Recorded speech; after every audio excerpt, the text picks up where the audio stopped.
वहीं ऐलनाबाद में उपचुनाव को लेकर सियासत तेज हो गई है, जहां इनेलो नेता अभय चौटाला सरकार से जल्द चुनाव करवाने की बात कह रहे हैं, तो वहीं अब अभय चौटाला पर गृह मंत्री अनिल विज ने पलटवार किया। देखिए।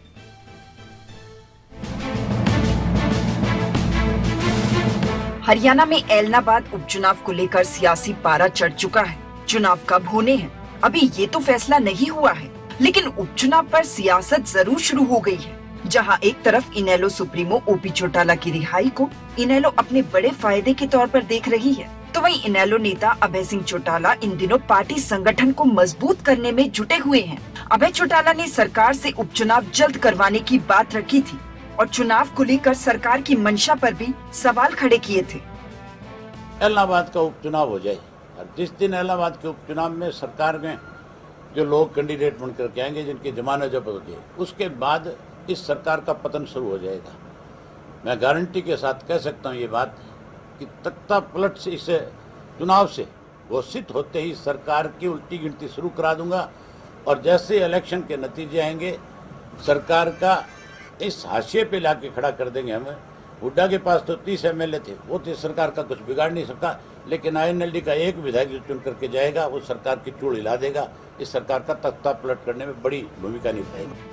तो वहीं अभय चौटाला की इस बयान पर गृह मंत्री अनिल विज ने पलटवार किया है। अनिल विज ने अभय चौटाला की इस बात पर क्या कुछ कहा, खुद ही सुन लीजिए आप। अभय चौटाला सियाने पॉलिटिशियन है, उनको पता होना चाहिए कि चुनाव कराने का काम इलेक्शन कमीशन करता है, सरकार नहीं करती है। तो इलेक्शन कमीशन ने देखना कब कराने हैं, कराएं, हम तो तैयार हैं जब भी कराना चाहिए। दरअसल पिछले विधानसभा चुनावों में इनेलो कुछ खास प्रदर्शन नहीं दिखा पाई थी। विधानसभा की केवल एक ही सीट पर इनेलो ने जीत हासिल की थी और वो सीट थी ऐलनाबाद, और उसे भी अभय चौटाला ने किसानों का विश्वास जीतने के लिए त्याग दिया था और सीट से अपना इस्तीफा दे दिया था। अब ओपी चौटाला की वापसी के बाद इनेलो और भी ज्यादा जोरों शोरों से काम करने में जुट गई है। पार्टी के संगठन को मजबूत किया जा रहा है और अभय चौटाला इनेलो की जीत का दावा भी कर रहे हैं।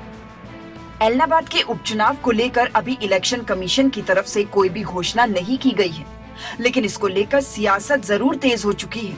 बड़े बड़े दावे किए जा रहे हैं, लिहाजा देखना होगा कि आने वाले वक्त में कौन सी पार्टी ऐलनाबाद में जीत का परचम लहराती है। फतेहाबाद से जसपाल सिंह और अंबाला से कमलप्रीत सभरवाल की रिपोर्ट, खबरें अभी तक।